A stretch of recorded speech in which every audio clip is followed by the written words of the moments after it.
Hi, welcome to my CBT podcast. I'm Dr. Julie. I'm a licensed clinical social worker and I have my doctorate in psychology. And I'm here to bring the power of CBT into your life. So today I'm super excited. I have two guests with me. You guys are going to love this podcast. First, I want to introduce Dr. Brandon Vance. And Brandon is a psychiatrist in Oakland, California, who has studied CBT with Dr. David Burns since 2011. Other tools in his toolkit include ketamine therapy, hypnotherapy, EMDR, and ACT therapy. In his free time, he loves playing Latin music and being a father to his toddler. He and Heather run the Feeling Great Book Club, a professionally guided 12-week online self-help group they'll discuss later in the podcast. And we also have Dr. Heather Clague, who is a psychiatrist and level 5 TEAM CBT therapist, which is the highest level in TEAM CBT therapy we'll talk about as well, and a trainer with a practice in Oakland, California, whose life and practice was transformed by team therapy when she attended a workshop by Dr. David Burns in 2014. She co-leads the enthusiastically received Feeling Great Book Club and leads groups for deep practice into the 5 secrets of effective communication. In addition to her work as a team therapist and trainer, Heather provides psychiatric consultation in the public hospital system in Alameda County. She's a mother of 2 young adults, enjoys singing, improv, and powerlifting, and was certified as a level 2 CAD lady in 2024. I'm going to be very proud of. So welcome to my podcast. I'm so happy you guys are here. I'm going to kind of open it up for you to share anything else you'd like to with our listeners and go from there. It's really wonderful to be here. Thank you so much for having us. And I would say that Heather is a power lifter in terms of psychotherapy and teaching as well. Pleasure to to be partnering with her in various things that we do. Yeah, I would say our big partnership is around the Feeling Great Book Club.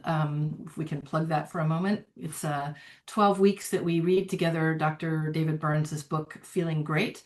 And we kind of gather in a large group to do a little bit of didactics and teaching and demos, and then the groups break into small breakout groups that are facilitated and stay consistent over the 12 weeks. So there's really a sense of community that builds as people read the book and do the exercises and learn together.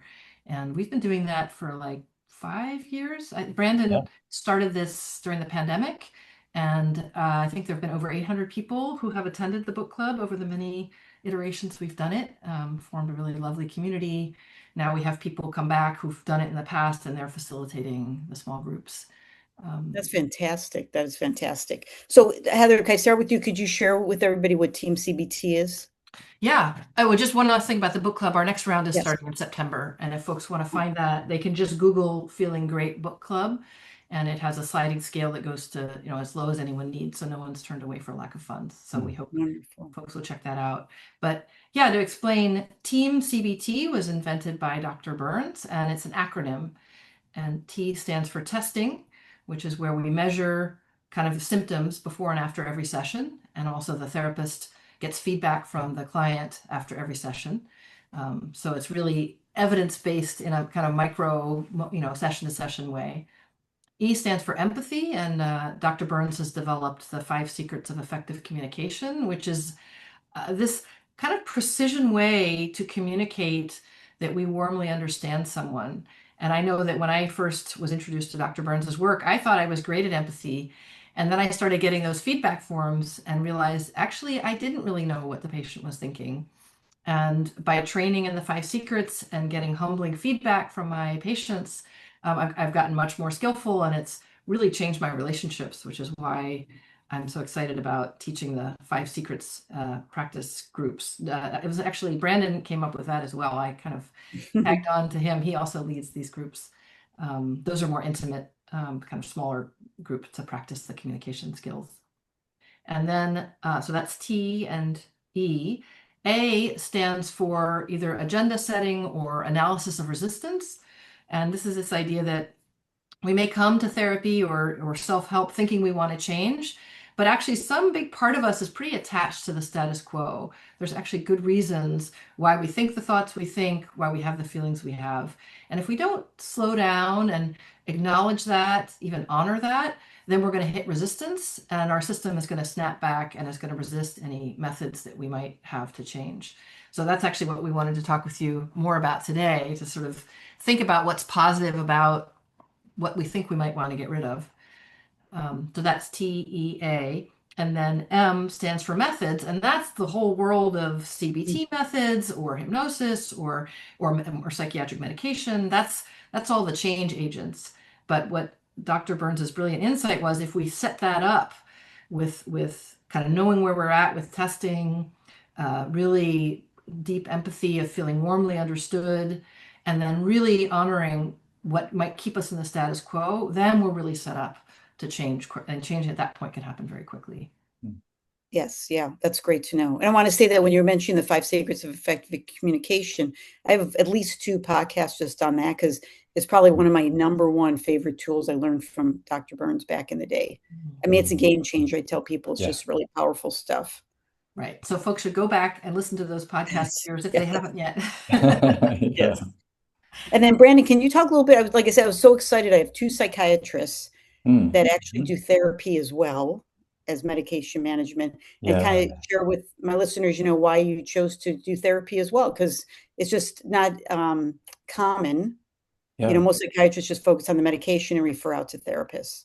Yeah. I mean, I really want to do what works and what works sustainably. So helping people to learn tools to feel well and stay well is a way that they can then be empowered to feel well sustainably. Taking a medication can help and can help in the moment, but with a lot of the psychiatric medications, one has to keep taking them, and then one can have side effects. There's also a large placebo effect, and I love the placebo effect. I mean, whatever works works, and that's great. But there are some risks also to taking medications, and then I've also found that actually psychotherapy for a lot of my patients is more effective than medications, and they don't need the medication. We can resolve their depression, their anxiety without medication, and that's really ideal. A lot of times I also talk about diet and exercise and sleep, breathing well, things like that too. So we want to kind of look at the whole person.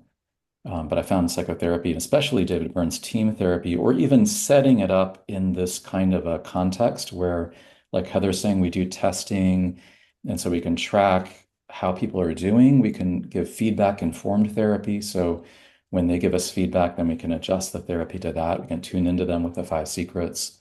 And then these parts of, looking at the resistance, or looking at kind of aligning with them around what is as Heather says, like what's actually good about the ways they are right now, and honoring that we'll get into more today, of the A, and then the methods. And so I also think about methods, like Heather was saying, we can use any of the different tools we have as methods. And if we set it up with that structure, then I can do, hypnosis or ketamine therapy, or even medications, and be able to track how somebody's doing, and also look at what's kind of causing them to kind of be stuck, and then figure out ways to get unstuck.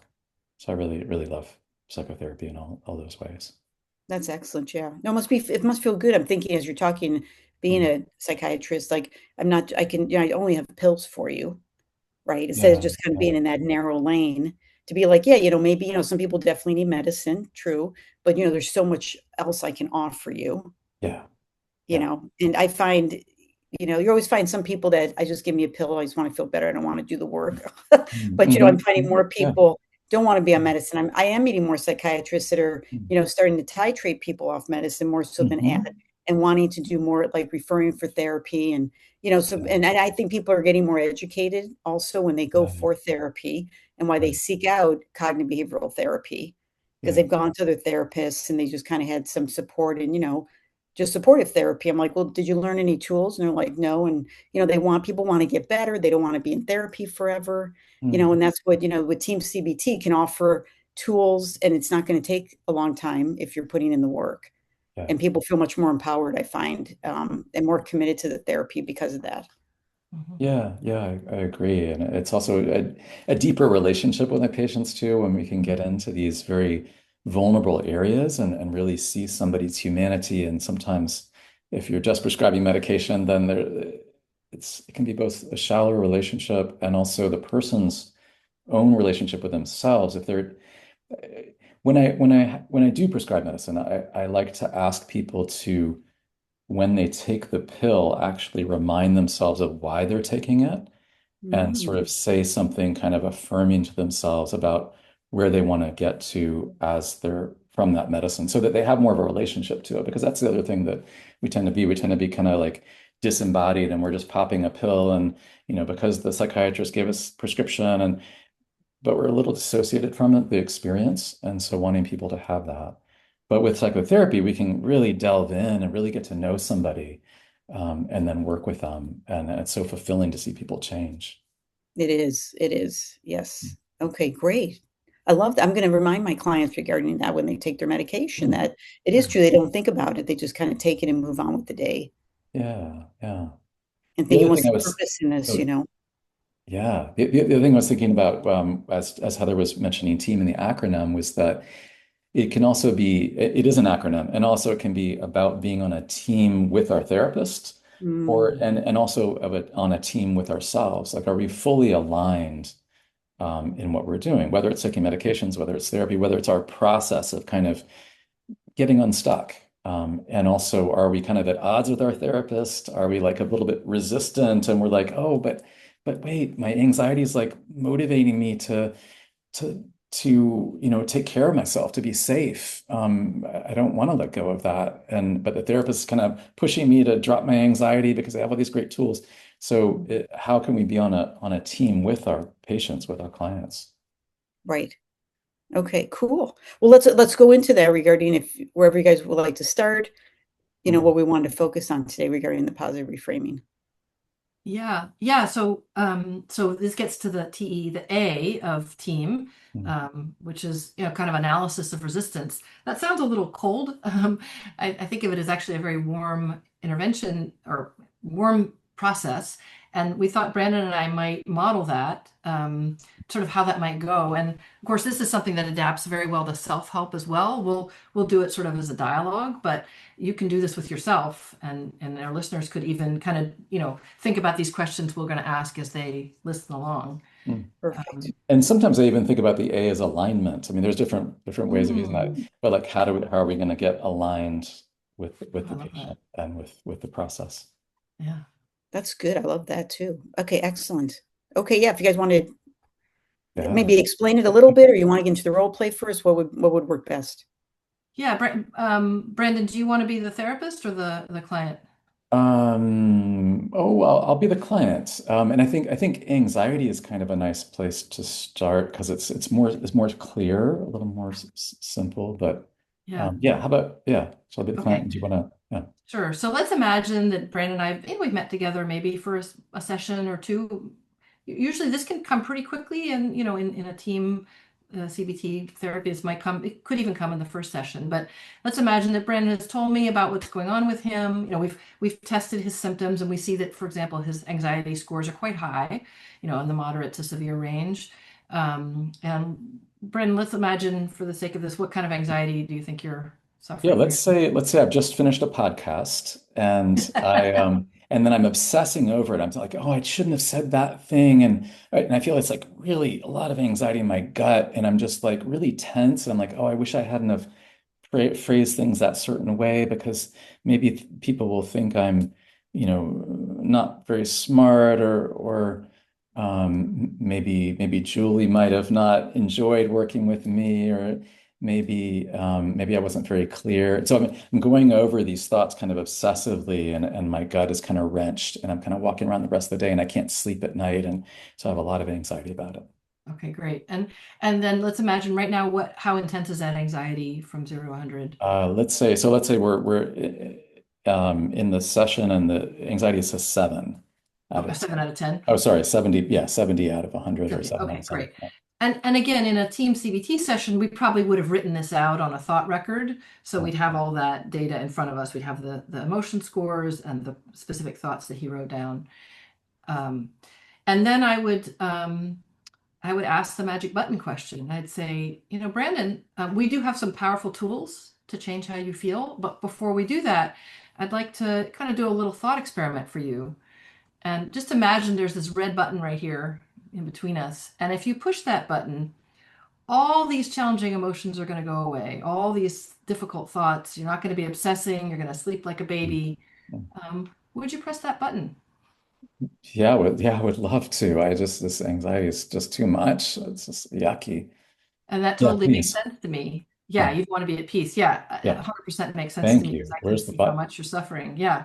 Oh, And before we do that, just would anything get lost? Because once you press that button, you're just going to be euphoric on cloud nine, even though maybe you did kind of suck on that podcast a little bit.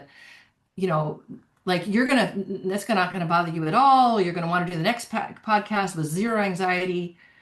Would you still push that button, or would there be any hesitation to make all the anxiety disappear? oh, I no, I'd love to just not have anxiety. And yeah, the next podcast is don't have any anxiety. And sure, no, that'd be great. I would press it for sure. Yeah. Yeah. So you can't think of any way in which anxiety could actually be positive for you in your life. No, it's really yucky. It's Uh-huh. I You don't you like just it at want to be all. someone who was always at zero for anxiety, 100% of the time. Well, I don't know it always at zero. I mean, it seems that would be a little weird. It would seem like I'm like in a TV show or something. Yeah. Yeah. What might go missing if you could never feel anxiety? Well, I mean, I feel a little sad as you're asking me that. I guess maybe it's because think I might be disconnected from people a little bit, like because they'd be feeling anxiety and I wouldn't be feeling anxiety, and I'd just be like everything's totally cool, and I don't know if I could relate to people as well. Hmm. Um, So one way yeah. that you actually value anxiety is it helps you relate to other people when Mhm. they might feel anxious. Yeah, and I think it's just being human, relating to other people. Yeah. Yeah. Yeah. And is there any way in which anxiety could actually be useful in your life?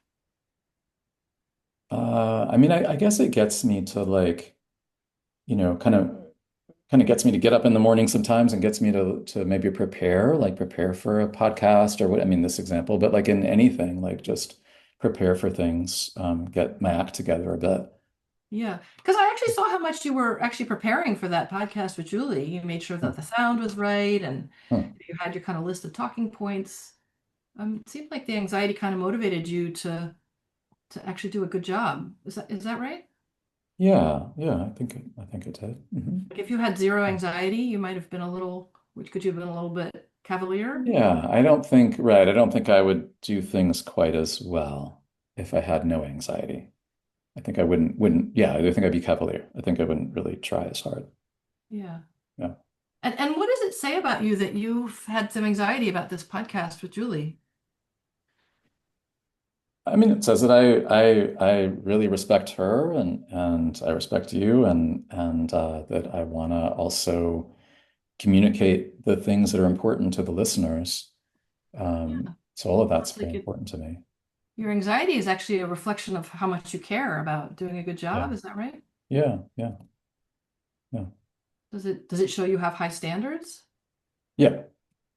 That's, I mean, or at least whatever standards, but yeah, some kind of level of standards, like wanting to do better. Yeah.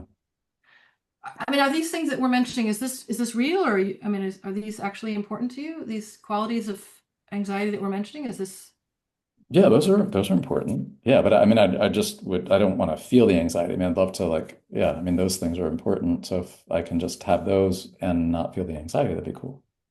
is that possible for you? I'm that's what I'm coming to you for. Oh. So you'd say you'd still want to be motivated to prepare and you'd want to really care about the podcast Yeah. and you'd want to get some feedback if there was some concern or danger, but you'd want to do that with zero anxiety. Yeah. I mean, I do hear you're a miracle worker, so I'd like to like have that. And what's the point of a cake if you can't eat it too, right? So like, right.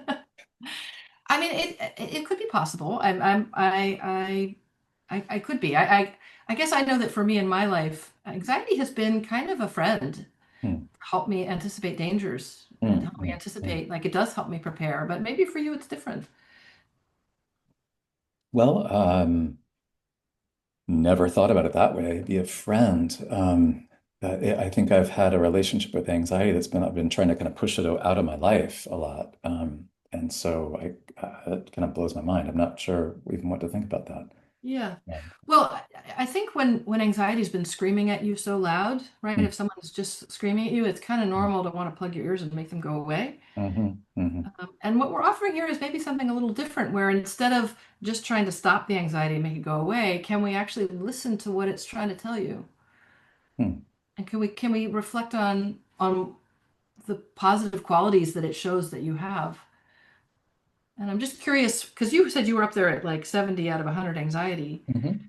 And as you start to kind of reflect on why the anxiety is showing up and what it's trying to do for you, just wondering how you're, yeah, kind of what level of anxiety you're having now as we're reflecting on what's positive about anxiety. Mhm. I mean, it's actually it's going down mostly. Although sometimes when you say some things, it goes up a bit. I'm like, oh, am I gonna keep this? And then I start getting anxious about that. But overall, it's actually going down a little bit. And as I'm kind of wondering about, yeah, what is, I mean, if I could have a different relationship with it, in a way, it would get a lot lower, I think. Just because I'm listening to it somehow. Yeah. I mean, you had a really particularly strong reaction of anxiety after this podcast. And I'm just, again, wondering Uh-huh. what does that show you care about? What is your anxiety connected to here in terms of your values? Yeah, I mean I mean I think it does show I care about connecting with people. Uh Yeah. Is that connecting real? and yeah, that's real. Yeah. Yeah. Yeah. And shows I want to communicate some things that are really important to me that, um that I want to get across. And if I don't get those across clearly, that feels like a shame. Like that's too bad to not Yeah. be able Yeah. to do that. Well, I guess I'm wondering that, we don't actually have a magic button, but what if we imagine there was a magic dial? So There's no instead, magic button? What? well, what if instead of eliminating anxiety altogether, we could help you turn it down so that you Yeah. could keep what's really valuable about the anxiety, keep how it's helpful, keep the values it's Yeah. connected to, but it wouldn't be shouting so loudly at you that you just wanted to close your ears over it. That'd be really nice. I mean, in a way, that would be even better than a magic button. Because I mean, I think you've convinced me that if it'd be a little weird to be not anxious at all, and Yeah. it might not motivate me, and it might not really show that I care. Yeah. So that Yeah. does make sense. So I'd rather have a magic dial actually. If Yeah. there's, but I mean, So, is that also not real? Can we do well, that? we'll get there. We do have Okay. powerful tools. Okay. But let's just stay saying with the magic dial. Let's say you Yeah. could dial the anxiety down. Right now you're at Yeah. 70, and I agree Yeah. that's pretty high. You can't sleep, you're ruminating. But let's say we could dial it down to a place where it still could give you useful information. It reflects what you care about, but you wouldn't be kind of numb and walking around just euphoric all the time. hmm What level would you dial it down to? I mean, I'd like it to be 0 when I'm sleeping at night. And I'd like it to be maybe, yeah, I don't know, maybe 20% I mean, I guess I kind of like it to be a little higher before the podcast. So I'm preparing. And I'd like it to be lower after because there's really nothing I can do at that point. So I'd like to kind of accept how things are. Hmm. So I mean, but maybe average, like, yeah, I'd say 20-ish, but Yeah, yeah, maybe a little higher before, a little lower after, and none yeah. at night, so I can sleep well. All right. And just to remind, how high is it right now? Well, it's about 55 right now. It's going to come down a So little it bit. already came down just Yeah. by Yeah, us. it's weird. Yeah, yeah, Yeah. yeah. Well, that's why in team now we have methods, and we have very powerful methods. And it's true, there's no magic dial, but there are some very powerful methods that we can use. And just for the part of you that's anxious to know, we're not trying to get rid of it. We're not trying to turn it down to 0. We want it to show up when it's useful, and then we can let it take a break. For example, when Hmm. you get to Hmm. sleep. Hmm. Yeah. Yeah. So Huh. let's pause there for a second. Yeah. Coming out Yeah. of the role play, hit the We can pause sort of button. discuss that a little bit. Yeah. Yeah. Yeah. No, that was great. That was great. Okay. One of my thoughts when you were talking was reframing, what it says about you, but also just reframing the word. Like anxiety Hmm. isn't, always this bad thing. Yeah. Feeling depressed isn't always, and all of right? I mean, all of our emotions are important because it makes us human, right? Yeah. And Mhm. that, I always tease people like, people that are happy all the time kind of annoy me. Yeah. Right. I Right. don't feel like they're real. They're not being vulnerable. Everything's just Mhm. wonderful. So if you look, say, oh, this is all about me, and anxiety isn't just negative, right? 'Cause everybody's always like, don't feel anxious, don't be depressed. Like, I don't know what else, where to go from there. But you're Yeah. also just even almost reframing the word, as you were doing this. You guys did a great Mhm. job. Just like anxiety isn't actually always bad. Yeah. Mhm. It's kind of what I heard you saying also, if I was like a listener. Mhm. Mhm. Yeah, I Yeah. think that speaks to kind of my relationship with anxiety, which I think is really important, which the tradition we had mentioned ACT a bit before, acceptance and commitment therapy, and that talks a lot about our relationship with our thoughts and feelings. And so we're changing that relationship a bit, even without trying to change the anxiety. We're changing my relationship with anxiety. And by doing that, then it becomes less of a problem. So even her questions to me just it did kind of change my relationship with it. Yeah.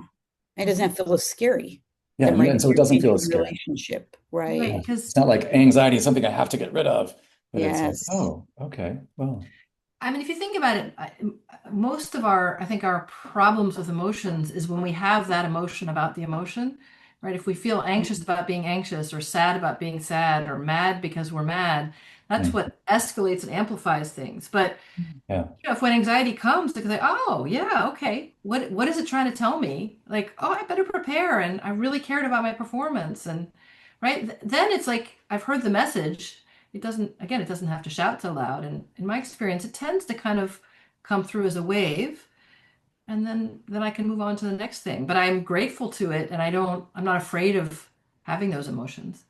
yeah. So it's that like staying dynamic, letting things go through. Emotions are human, but when they can come and go, that's one thing. But when they're stuck, and sometimes our thoughts about them and thoughts about things in the world, or what David calls our negative thoughts, those can keep that alive and keep us stuck in the swirling amplification loop. Yeah. Right. So being able to reframe into, yes, so what is my anxiety? It tells me like I really want to do a good job. I want to Mm, help out with the podcast. I want to have, everything in place. We're here to be of service to other people, right? And mm, teaching people these tools. So, I'm glad that I had some anxiety this morning because it made sure I took care of everything before we got the podcast started and I was able to communicate what I want. And then you're like, oh, okay. Like, oh, I'm glad I felt that way. Hmm. yeah. And now I don't have to hold on to it anymore because now we're done Yeah. doing that particular thing, right? So Mhm. I think many people, I mean, I think folks who suffer from severe anxiety, it might take a little more work for them to appreciate how it can be positive. Because when you've been almost Mhm. traumatized Yeah. by extreme dysregulated emotion, it's totally natural to just want it to go away. Yeah. Um, and this idea of the dial is if we can bring anxiety back into a place where it's a useful signal again, you really Mhm. see you don't have to be afraid of it. Mhm. Um, Mhm. and I think most people who don't suffer from anxiety disorders kind of get that intuitively, right? Like, yeah, it's like you'd want to feel anxious if there's a danger, right? Mm. You'd want to have a signal that there's a problem that needs attention. Yeah. But if you've burned your hand on the stove, you're not going to want to go anywhere near that stove. And you just think of that burner as really evil, really horrible. But the idea of just getting a little warmth from it, right, is like, oh my Mhm. God, So yeah, that makes a lot of sense on what you're saying, Heather. Yeah, I'm glad and for Heather, I'm glad you brought up, like, for people that might be listening that have been a lot of trauma and thinking, oh, my Yeah. anxiety is like, the worst thing in my life. What are you Yeah. guys talking about? Yeah. Right. To be able We're to not, start like dial it down a little bit and, what part, of course, I want to get rid of this intense anxiety that controls my life, but I always Mhm. want to be mindful in my surroundings and things that I need to Mhm. be that I yeah, need to worry about or be mindful, be aware of, I should say, you know, and right. kind of just give it a different perspective of looking at it just as a bad thing. Right. Exactly. That we're not saying that, yeah, PTSD level, severe panic, trauma, anxiety is a great thing and we want more of it. Yeah. We're saying it's actually connected to, it's an extreme and sort of dysregulated version of something that's really normal and healthy. And so that's where, if someone does an anxiety disorder, there may be, like, again, if someone doesn't have an anxiety disorder, sometimes just this positive reframing is enough. But if you do, then you might need to do methods like exposure work, right? Where you sort of get to know with a supportive context, you get to know that anxiety in the extreme level, and change your Mhm. relationship with it so that it can settle down and it Mhm. doesn't have to go to this kind of PTSD level. Yes. And then can you guys share, because when we started the explaining that you were saying you can do this with yourself, this exercise.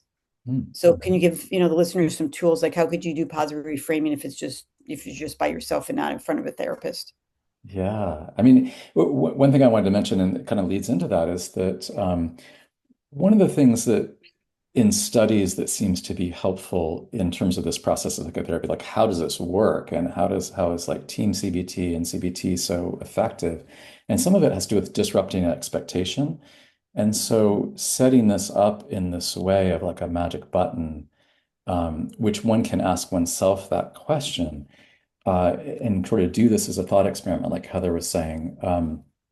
So then that sets us up to kind of have an artificial all or nothing. Yeah, I would love to press that button. Let's take away all the anxiety. And then that next question of, well, wait, but could there be something helpful about the anxiety?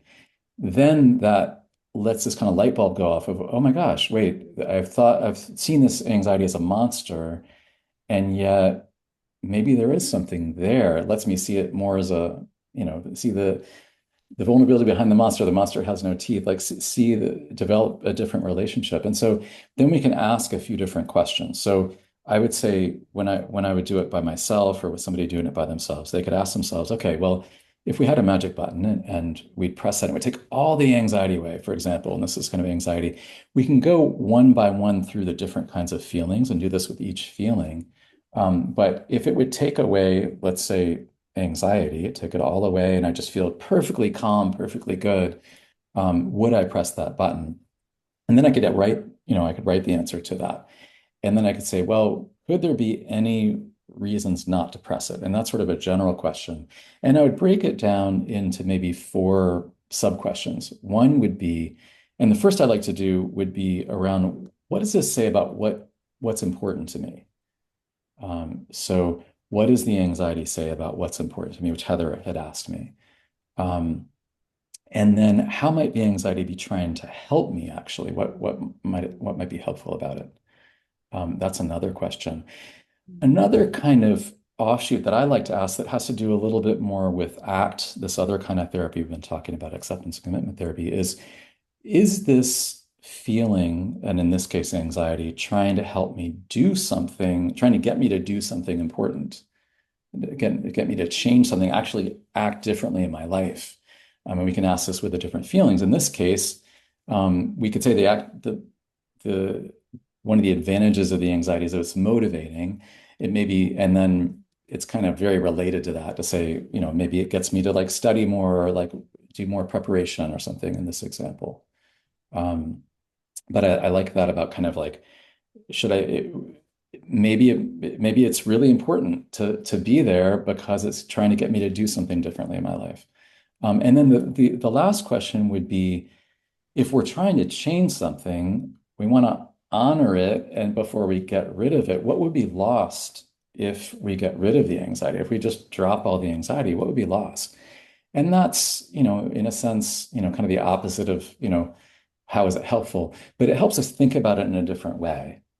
And so, wow, if I didn't have any anxiety, what would that be? And for me, I was surprised. The first thing that came up was maybe I couldn't relate to people as well, because I would just be like, I don't feel any anxiety, but other people are having a normal human existence and I'm not feeling, right? And I wasn't even expecting that to come up. But that's an important question too. So we can answer each of those questions. So what does this feeling say about what's important to me? What is it, how might it be helpful to me? What is it trying to help me to do or to act differently in my life? How is it trying to kind of maybe get me to do something different? And without it, what would be lost? And then we can write the answers to each of those questions. And then once we have that information, then we can circle back to the magic dial as Heather did. And we can say, well, what level would I want to dial it back to? Sometimes there can be a little more nuance to that. Like I was saying, like, I'd love to kind of compartmentalize it some or not have it at night or but I think even just that global question and that question helps us think about it differently too. It's like if I accept, maybe I really want some of it. Maybe I really want 20% of the anxiety. It's not just about trying to push it lower and lower and lower, but wait a second, some level might be too low. I don't want just 5% because I need more of a signal to be able to prepare to really show that I really care, to be kind of present in this life and wanting to connect with people. Um, so we can ask all those questions, do the magic dial, and that then sets us up for the methods later. Mm. Yeah. So do you guys agree that when you ask someone with the magic dial, like what percentage do you want, that then you're taking control over feeling anxious versus it happening to you? Mm. Yeah, I think that's such a That's magical part of it because that also changes our relationship. It's not about fighting the anxiety. It's about like, hey, yeah, I want this amount. I want some. hmm Uh, right. I've said Um, before at some other podcasts that, it's like I use other than anxiety, like worry. Like I have mm, kids, right? We all have kids here, and I always say I'm never going to stop worrying about my kids because I love my kids, but I don't want it to keep me up at night, yeah, mhm, right? So I'm not looking to get all my worry out of my life, mhm. right? Because it shows, like I said, I love my kids. I care about it. I hope they're safe. They're doing well, whatever. But I don't want it to be where like it's affecting my life negatively, mm, Can right? So I I guess, like follow 20, on with what you said mm, there, yeah. Julie, about again, it's changing the relationship because if I feel like a victim of my anxiety, and I might spend all day fighting it off and trying not to feel it, when is it going to come? It's going to come at night when finally I'm too tired to keep fighting it. yeah, Whereas if I'm willing to treat my anxiety as a partner and take it seriously and let it be here with me during the day, I might even sit down and there's a method called worry time where I actually sit and really hear, let it say everything it wants to tell me, right? You could think of that as an exposure method, but I think of it as like a relationship building method. Like, sure, Yeah. like, I'm going to invite you in when it's a good time for us to work mm, together. And mm, then chances are it's not going to feel the need to wake me up at night because it got to say its piece. mm. Exactly. No, that's why I mean there's so many tools, right? Just as we start talking, it's like, oh, we have Yeah, this, and that's what with Team TBT is it's so great because yeah, if this one doesn't work, we have this other one, and there's lots of different tools. So, as for the listeners, you don't have to master every one, mm-mm, right? You want to figure out which ones work for me and do a little bit of this, do a little bit of that, and maybe hone in on specific ones. yeah, But, all of them take some time to get good at and to master. And hopefully we're kind of planting the seed today for people because all the time, you guys probably hear this too, is when I first introduced like positive reframing, most of my clients be like, I never thought about it that way. Mhm. yeah. I thought you were gonna say this or this or that, and they're kind of speechless a lot of times, because they're like, I never thought there was anything good about it, any of my negative Mm, mm, moods. mm, mm. By the Have you way, I guys wanted to just plug one more self-help option, which is our book club. I mean, the Yes. the positive reframe is really there are many examples of it in Dr. Burns's Feeling Great. And some people are really good. They can learn from a book and do the pen and paper exercises on their own. I know for me, I need a little bit more social support and accountability to do that kind of thing. But it doesn't have to be with a therapist, right? That's something that we do together in the book club. Yes, So if exactly. we'll be starting in September if folks want to join us for that. And I think like any support group, right? Like you guys are the leaders, but then when you're with other just, people in the community, you don't feel alone. Like there's all these, I mean, you guys have said Yeah, 800 people have come through, which is incredible. mm, Like I'm not alone. I'm not different. There's lots of people that feel like me. So it's not just, oh, here's a therapist who's, smart and is going to teach me something, but, there's other people in my community that they exactly. can feel comfortable and walk through this with also. Yeah, I think that's huge. I think that's huge. Yeah. And so we have, yeah, like Heather was saying, we have, maybe 60 people in the big group, and then we'll do demos, and then we break out into small groups of like 5 or 6. And that small group continues throughout the 12 weeks. And so people can get more and more vulnerable. And like you're saying, like so it's very powerful to hear something from somebody else who has gone through something like you have. And a lot of times therapists don't disclose a lot about themselves. And also that might be a way where we don't connect as well with our patients as, somebody who's been through the same thing and reveals that they've been through the same thing. Sometimes Yes. David encourages us to disclose a little more and, be just real people with our patients. Um, Right. but yeah, It's it's just like very with powerful. anxiety, when we're saying all these other moods that might be more difficult, but I think a lot of times like shame gets connected to it and being embarrassed and Yeah, right, all these so then yeah, when you're in a group setting and people yeah, are like, shaking their head like, "Oh yeah, I know what that feels like. right. Oh Yeah. yeah, I've been there." That shame can just kind of melt away. Mm. because somebody else really knows how I'm feeling and thinking, and they're not going to judge me because they've gone through the same stuff or they're going through it right now. Yeah. Yeah. Yeah. How are we doing on time? Because we were thinking it might be, because it's, I think most people can relate to maybe anxiety being useful, but I think when we get to emotions like shame or hopelessness, people can feel like, well, how could that possibly be positive? Do we have time to think about that together? Yeah, you know what? We're together today, so yeah, let's do one more with that. That would be a great way to show, like I said, more, difficult emotions that seem to be, hard to let go. Yeah. So if you guys want to role play that, that'd be great. Yeah. Sure. Yeah. Should we switch roles, Yeah, Brendan? let's switch roles. Yeah.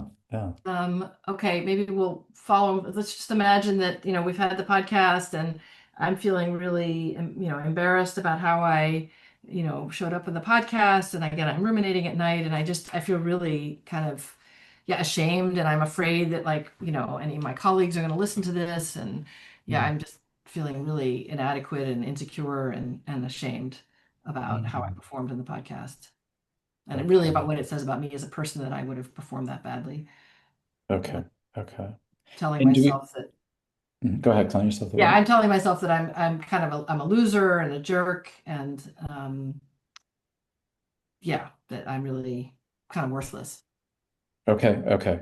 And do we want to include a little bit of hopelessness in there too? To kind of, Sure, yeah, and I'm Why not? feeling, yeah, yeah, why not? Pile it on. Yes. yeah, Yeah, okay. Yeah. So of course, first we would really empathize with Heather and how difficult that is to feel, ashamed and afraid of how other people think about you and inadequate and like and you mentioned loser and jerk and some labels and then, we're sort of thinking about, then worthlessness and hopelessness. So we sort of really want to empathize and go through the TEA, well, the testing and then the empathy first. And and maybe as an aside, actually, while we're thinking about before we dive into the role play, um, Julie, you mentioned the five secrets, and as we're like empathizing, we're really and part of the five secrets is finding what's right in what the other person's saying. For example, if we're in conflict, we'd want to find, the disarm would be finding what's right in what they're saying. And there's kind of an analogous thing that we're doing with emotions. We're finding kind of what's right in the emotions by doing this like process of saying, wait a second, is there something actually helpful about these feelings? So after empathizing with Heather, maybe I'll jump in at that point and be like, Heather, gosh, you've mentioned all of these feelings that we've talked about, and I wonder if we could do a thought experiment at this point. And if we imagine that there's this magic button here between us, and what I mean by magic is if you press the button, all these feelings that are so painful that you've been describing would magically go away. You'd just be relieved of them. They would just go away, and you'd actually be feeling good and good about yourself and good about how you did on the podcast, and just feeling really comfortable in your own skin and just good. Would you press that button? yeah, yeah. Please let me press it. Yeah, I mean, gosh, I can certainly relate to that and wanting just to have it all go away. And yet, in this kind of thought experiment, I'm wondering, could there be any reasons to even hesitate? I mean, you sound like you just press it right away. Is there any reason to hesitate? Is there anything that all these feelings might mean for you or be doing for you? Any reason you might not press it or I might? mean, feeling something positive about feeling worthless and Yeah, ashamed. yeah, yeah. I, Could there I, be? I know it's almost a strange question to ask, but could there be something actually positive about that? Maybe to start, maybe something that those emotions might be kind of meaningful for you in this moment. So you've just done this podcast and you're kind of flooded with all these feelings. And what does that say about what's important to you, about your values or what's really meaningful to you, what kind of person you are? yeah. Um, well, I really wanted to do a good job. Yeah, yeah, yeah. And is that important to you as a person to do a good job? Yeah, I mean, I think of being competent as like this gift that we give to people. Hmm. Yeah. So it's important to you as a person, and it's a gift that you give to people, being competent. Say a little more about that. Well, I just want to be able to communicate well about this really Yeah. cool stuff Yeah. and yeah, so it feels kind of miserable to think that I did that badly and that people won't Uh-huh. learn from, the podcast and so yeah, it really yeah, I guess that's funny. It really matters to me and it's like Mm, mm, I mm. want to be able to show up as a good, competent person. Yeah. Yeah. I mean, I see how important that is to you, and that's it's a beautiful thing. Um, and you mentioned shame, like that. Yeah. That sounds like a really tough feeling. And specifically in terms of shame, if that were to go away completely, you'd press that magic button, relieved of all of that. Anything good about that specifically? I don't know. Can you help me out here? I'm Yeah. struggling. It's such a terrible feeling. I can't imagine what's positive about it. Yeah. I mean, might that say something about, I mean, you mentioned caring about other people and kind of communicating well to them. I mean, I'm wondering if shame might show that uh, wanting to show up well to them, wanting to be accountable, or wanting to having, a high sort of a strong kind of, it sounds like there's almost like a moral code to that, like you really want to have integrity and show up well and connect with them. I wonder if that might connect with the shame, like being really competent. Um, Interesting. It's like, I mean, the message of shame is that I'm bad, and I guess that mhm. shows that I want to be good. Uh-huh. Uh-huh. Yeah. You want to be good. Say more about what does good and bad mean there? Um, yeah, it's so intense. It's a little hard to think about, but it's like, Hmm. I mean, I want to be a good person. I want to be a worthy person. I want to belong. I Hmm. want to You said you want to contribute. belong? Yeah, I want to Uh-huh. contribute. Yeah. Yeah. I don't, yeah. So does shame kind of give you a compass for that? Does it help or help some kind of Maybe guardrails with if it didn't that? scream so loud. I mean, all Uh-huh. I want to do Uh-huh. is when it Uh-huh. comes on, all I want to do is hide. But like, Yeah, right, of course. Right. Right. Yeah, I mean, yeah, let's just lean into that a little bit. Like, if it didn't scream so loud, what do you think the shame might be wanting to tell you? Like, if the shame was a friend to you instead of, I'll tell you what? what just came to me. It was Yeah. Hmm. like, I guess I wouldn't want to be someone who couldn't feel shame Hmm. Hmm. because then Hmm. Yeah. then I would just be happy being a bad person. Okay. Okay. Yeah. Yeah. Like, Yeah. that's a funny way to think about it. I Yeah. mean, it's funny. It's like I see it as this sort of like terrible golem-like figure, Yeah. Yeah. but Right. actually if it were just a little bit gentler, it would be like, yeah, kind of reminding me that like, yeah, that I want to belong and be a Hmm. good person and show up as a good citizen and I don't want to do Yeah. things that are reckless or hurtful or Yeah. Yeah. Yeah. I love that. So this, I mean, we're talking about a podcast, but there's some roots in here about being a good person, being a good citizen that kind of drive this shame, and it shows that that's really important to you. yeah. Yeah, Show up in that way. I haven't Yeah. thought about it this way before. Mm-hmm. Um, Yeah. and it's funny, it's weird that like just even thinking about it this way, it's like I almost feel a little bit of relief. Like Mm, mm, mm, actually maybe mm. it's not like I am irredeemable. It's like I'm in a process. I'm Yeah. like it's like it could be just gentle feedback instead of a crushing Right. condemnation.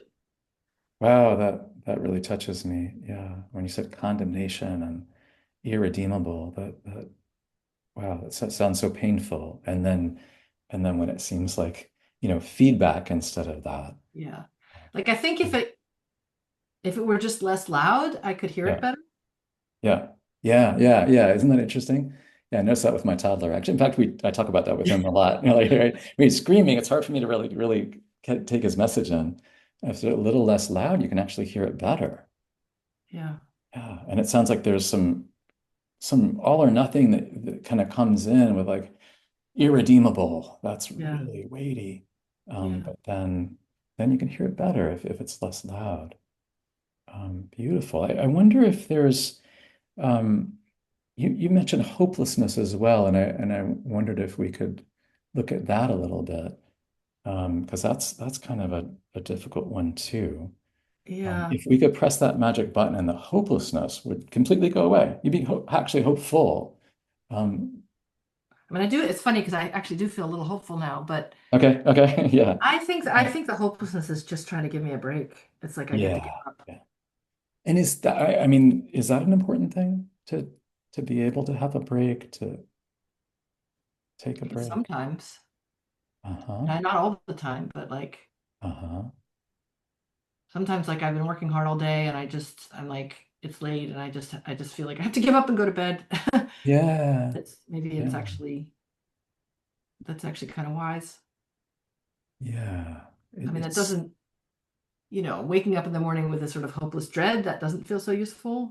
mm, mm-hmm, mm-hmm. But maybe it just, yeah, I've been so burdened by this shame. So maybe it's just kind of trying to protect me from that in a weird way. Mm. Because Yeah, it's to like protect you it's like from, permission to not okay. have to keep struggling. Yeah. So it gives you a break and permission to not have to keep struggling. And it It is seems a funny wise. kind Yeah. of compassion, but like, Yeah. Yeah. Yeah. Yeah. yeah, That was somehow the word love came into mind. Like, is that actually you mentioning compassion is actually kind of a loving thing to give yourself a break. I mean, it's a weird kind of love because it really feels terrible to feel hopeless. Yeah, right, I right. like That is feeling a weird kind of hopeless, love, but right? maybe it's the same Yeah. Huh. idea. Like if I don't know if there's some other way to give myself a break other than to tell myself it's hopeless. Yeah. Yeah, right, right. And we mentioned that one of the questions that I might ask is like, is it trying to get you to do something differently? And it sounds like there might be some element of taking a break. Mhm. Huh. Yeah. What are you thinking of right now? Looks like Well, I can just be pretty hard on myself. So, yeah, I mean, yeah. I'm kind of anxious to not be hard on myself. Uh-huh. Like that somehow I would like Hmm. really become a bad person. But I Yeah. don't know. It's interesting. Maybe in a weird way, if I was a little gentler, it might Uh-huh. actually be easier to show up in the way I want to. Yeah. Yeah. That's beautiful. Yeah. So, so if you didn't have the shame and the hopelessness, what would yeah, say sort of circle back to that. What would be lost there? Well, I wouldn't want to not care about being a good person. Yeah, yeah, yeah. And I guess if I was doing something out of line, I would want to know that Hmm. Hmm. Hmm. Hmm. because I wouldn't want to be a jerk. Yeah, yeah. Um, but maybe if I wasn't telling myself I'm a jerk so much, then I wouldn't have to Huh. give up completely Interesting. by being hopeless. Yeah, yeah, yeah. So you've mentioned that like is if there was, if it's shouting so loud, it's harder to hear. Um, Actually might be less effective in what it's trying to do for you. And I had asked you, this magic button question. If we had instead a magic dial and we could dial down the shame, we could dial down the hopelessness, yeah, what would that be like? And where would you like that to be? Let's say, and I'm sorry, I don't know that I'd asked you what level it was. I It's was part of feeling like testing, but 90% shame. 90% shame? Yeah. Can we do like 15%? Because shame feels really terrible. Yeah. Yeah. And would 15% be enough to kind I of think so. be I a think good so. I person think it'd be and yeah. plenty. It feels Yeah. like plenty. Yeah. Okay, great. What about the hopelessness? If we had a magic dial for that, what percent is the hopelessness now? Well, it was like at night. I'm feeling Okay, it actually, it was 90. You said it go down yeah, some, and yeah, but I'm feeling quite a bit less now. But uh I that's guess I interesting don't too. know if it get hopeless is kind of extreme. Like I Hmm. just feel like there needs to Hmm. be a message to slow down. Yeah, Being yeah, hopeless. Like, yeah. can I change the name of it instead? Yes, please, please. Well, hopeless is an all or nothing thing, right? No, no. Yeah, Hope, it yeah. sounds like completely hopeless, right? Maybe discouraged. Like I could just be Discouraged. like 30% discouraged. Yeah, I suppose literally hope less. It's not necessarily all or nothing literally, but people think of it as Oh, completely hope. hopeless, Yeah. right? But discouraged, I love that. It's very nicely descriptive. So I love changing the name of it, discouraged. And what level of discouragement would you want to feel? I don't know, like 30. 30%? Yeah, I love That that. should be plenty. Yeah, right. Mhm. Right. And I love that you didn't say like 2%. You're really acknowledging some of like you really need to give yourself a break. Um, Yeah, I think I would ride over 2%. Slow down. I'm sorry, so what percent? I think I would ride over 2%. I think Yeah, I'm feeling, yeah. you So just it would have to walk be at over least it. 30. Yeah, yeah, I love that. So 30% hopelessness and 15% shame. Yeah. Okay. So let's stop here. Um, No, that was great. Those were what that was, especially the hopelessness, I think is mm, one of the toughest emotions to find anything yeah. that you can take from it. So I'm really glad we're able to do that to give our listeners, because I'm sure people are listening going, oh, well, yeah, for some moods this will work, but not for other moods, right? So Yeah. Yeah, to be right. able to show this with some really, really painful, difficult moods that Mm, we can find something, about them that, shows us something about ourselves and Mhm. maybe mhm, how they can mhm. benefit on some level and on some that we need to let go. And like I said, we can rename our moods because there are moods. We get to rename them whatever we Yeah, want, right? yeah, Mhm. yeah.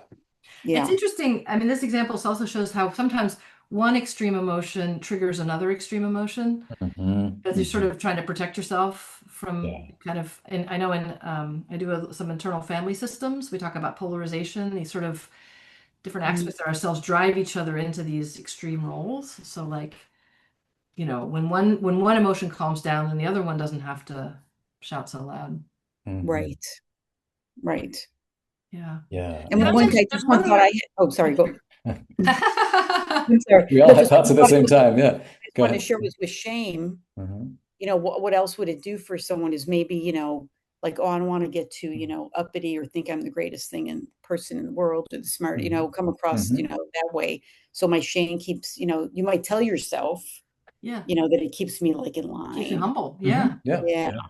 Right. Right. Yeah. So Yeah. yeah, so there, that might kind of keep people from doing other things. So anyway, I mean, Right. there's so much to Exactly. explore and it's Yeah. all individual, but this is, gave a great taste at least of like, oh, okay, this is how these tools can help.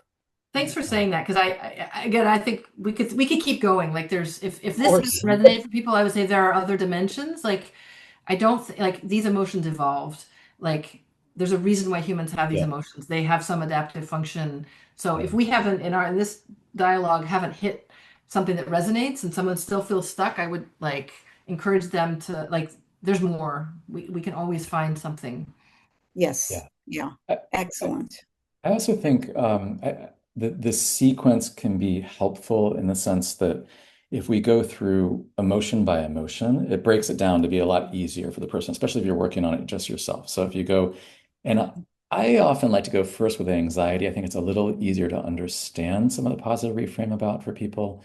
Depends on the person though. Like Heather's saying, some people have like really intense trauma. Mhm. Dropping the anxiety just a little might seem really threatening. But once we go with some of the other feelings, then we get to shame, which is usually a difficult one, and hopelessness, which is maybe the most difficult for a lot of people. But Mhm. if we do the others, then when people start to get it, they start to get, okay, well, wait a second, there must be something helpful about this in some way, or that it Right. reflects about me, something important to me. So then that gives them a little more like resources to be able to engage in this way. And for Heather, it Right. even like working on the shame even dropped her hopelessness. So that was even helpful to kind of loosen the hopelessness a little bit to then Yeah.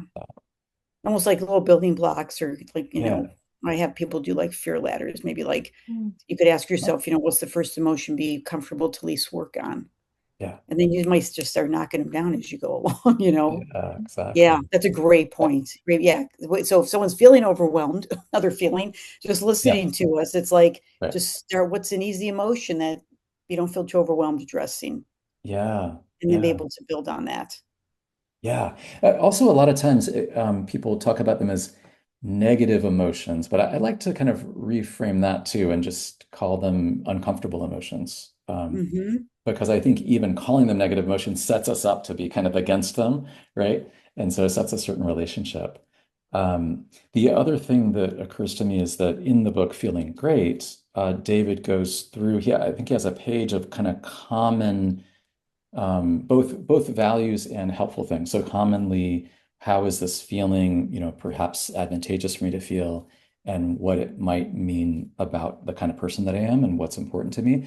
So if Hmm. somebody's really stuck, they can look through that list. And then that's another power of our book club, in the sense that you can brainstorm as a small group, like, well, gosh, I'm really stuck here. I can't imagine how hopelessness might be helpful or even what it might say about me that's important. What do you all think? Mm. And then after a number of weeks of being with the same group of people, people might feel enough sense of safety within that group to be able to bring up that question. Because in the beginning, it might be hard to bring up also. Yeah.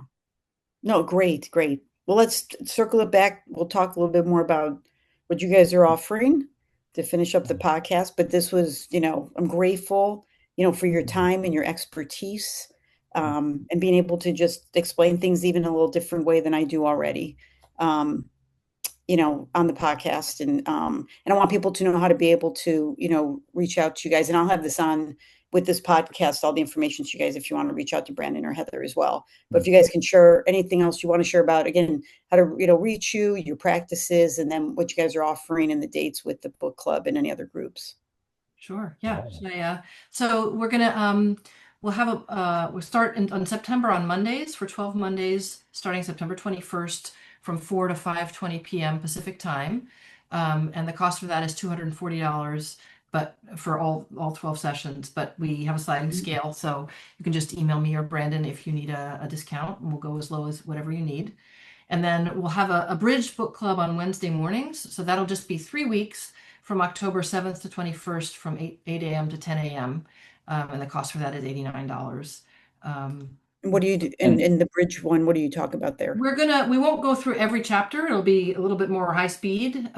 So Hmm. we'll have 3 2-hour sessions and we'll kind of get right down into teaching the tools and practicing them.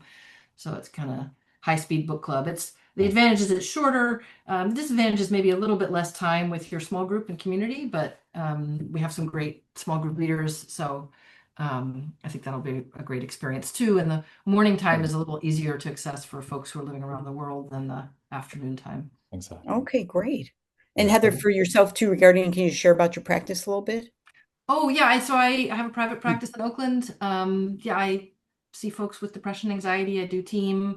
I also do ACT, as you were saying, acceptance and commitment therapy, and some internal family systems work, which all feel very aligned in terms of this positive relationship with emotions, and then judicious use of medications. Um, And you see people in person and online if someone wanted yeah. to reach out to you? Okay. Yeah, and then I've got to put the next one up, but I also, as does Brandon, we do these 5 secrets practice groups where get together a group of 8 people and we just practice the 5 secrets, do role plays, get feedback. That's been really a joy, and I think I've seen people really transform their relationships in that And setting. when you offering those? My next one probably won't be till January. Um, Okay. and then we also do an ACT group, a book club on the book by Russ Harris, When Life Hits Hard, Oh, which is a book about grief, but the tools around acceptance and commitment therapy are applicable to a wide range of experiences. And we'll probably do our next that book club in the new year as well. excellent. Okay. And And so And if Brandon? you, yeah, so if people, as Heather was saying, if you Google or whatever search engine you use for Feeling Great Book Club, that will bring you to a page for the book club and it can tell you all about it. And part of what we want to do with that is make it really accessible to people. So that's why we have a sliding scale, Mhm. down as low as you can afford.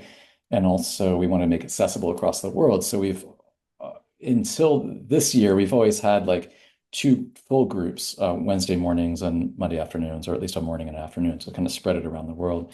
And here, because of various reasons, we're doing the abridged one on Wednesday mornings, but still to give people an opportunity to do that. And then on that same website, so that will take you to the Feeling Great Therapy Center, which Heather and I are part of.